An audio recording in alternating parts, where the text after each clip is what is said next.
7টা দিন পর নিজের ঘরে ফিরে এসে মনে হচ্ছিল যে মনে হয় স্বর্গেই ফিরে এসেছি।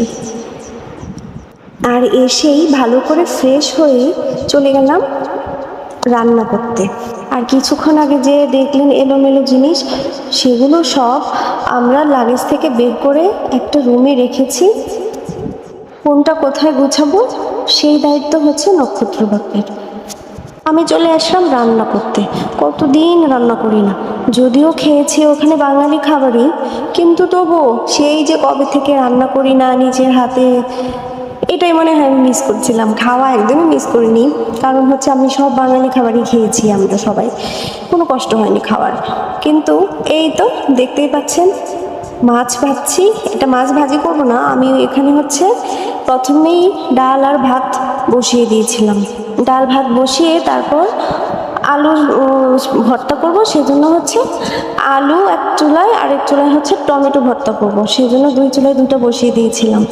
আর এদিকে যে মাছ রান্না করব, মাছ বের করার কথাই মনে নেই, মানে হঠাৎ করে মনে হয় সব কিছু মানে উল্টাপাল্টা হয়ে যাচ্ছে।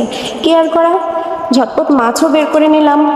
মাছ বের করে তখন আলু দিয়ে মাছ রান্না করে নিলাম। আলু আর হচ্ছে ডালের বড়ি দিয়ে মাছ রান্না করলাম।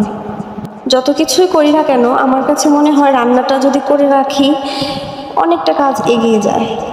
কারণ হচ্ছে কিছু কিছু কাজ থাকে আমাদের, যে আমরা চুলাতে রান্না বসিয়ে দিয়েও কিছু কিছু কাজ মানে করে রেখে দিতে পারি।